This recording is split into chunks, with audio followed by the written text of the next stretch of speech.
இந்தியாவிலேருந்து வந்து இங்கே நிறைய வியாபாரங்கள் நடக்கும். இன்னைக்கு இப்போ இந்த தீபாவளி நேரங்கிறனால கொஞ்சம் வியாபாரம் வந்து அதிகமாக சூடு பிடிச்சிருக்கு. கிட்டத்தட்ட அரௌண்டா பார்த்தீங்கன்னா இங்கே இன்னைக்கு மட்டுமே கிட்டத்தட்ட ஒரு 200 கோடி ரூபாய்க்கு மேலே வியாபாரங்கள் நடந்திருக்கும்.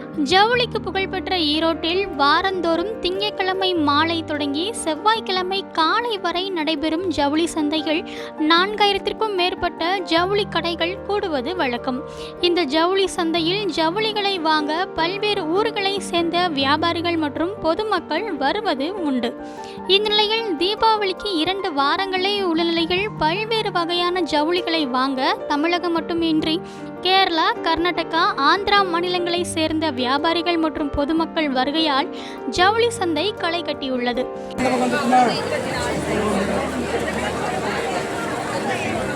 பார்த்தீங்கன்னா இது இரவு சந்தை. பார்த்தீங்க இந்த தீபாவளி நேரங்களில் மக்களுக்கு இப்போ இந்த ஆயுத பூஜை பொறுத்து கொஞ்சம் போனஸ்லாம் போட்டதுனால கொஞ்சம் இந்த வட்டம் வியாபாரமும் கொஞ்சம் நல்லா சூடு பிடிச்சிருக்கு. கொஞ்சம் மக்களோட கூட்டமும் கொஞ்சம் பரவலாக வந்திருக்கு. இங்கே பார்த்தீங்கன்னா இது வந்து சென்ட்ரல் மார்க்கெட்னு சொல்லுவாங்க. இங்கே கிட்டத்தட்ட ஒரு மொத்தம் வந்து ஒரு 4000 கடை வரைக்கும் இருக்குது மொத்தத்துக்கு. இங்கே வந்து பார்த்தீங்கன்னா இந்த ஆல் ஓவர் இந்தியாவிலேருந்து ஆள் நிறையா வருவாங்க. ஆல் ஓவர் இந்தியாவிலேருந்து வந்து இங்கே நிறைய வியாபாரங்கள் நடக்கும்.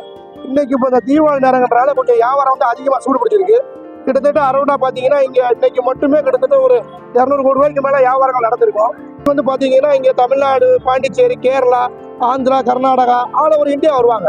ஏன்னா இங்கே எல்லாத்துக்குமே வந்து மெயினான உற்பத்தி ஆகிற அனைத்து பொருளுமே தமிழ்நாட்டில் தான் போகுது. உங்களுக்கு மேக்சிமம் வந்து தமிழ்நாட்டில் அதிக உற்பத்தி இருக்கிறனால தமிழ்நாட்டுக்கு தான் வருவாங்க. இதேபோல் பொதுமக்களும் மற்ற ஊர்களை காட்டிலும் ஈரோட்டில் ஜவுளி ரகங்களின் துணி விலை குறைவு என்பதனால் குடும்பத்திற்கு தேவையான ஜவுளி ரகங்களை வாங்கியதாகவும் தெரிவித்தனர். பர்ச்சேஸ் பண்ணி வந்திருக்கோம். ஃபேமிலியோட வந்துருக்கோம். இந்த பர்ச்சேஸ் பண்ணியிருக்கோம். இன்னும் கொஞ்சம் பர்ச்சேஸ் பண்ண வேண்டியிருக்கு. இப்போ வந்து சீர்காழிக்கு இங்கே கம்பேர் பண்ணுறப்ப ரேட் இருக்குது. அதனால தான் சீர்காழிலேருந்து நம்ம ஃபேமிலியாக வந்து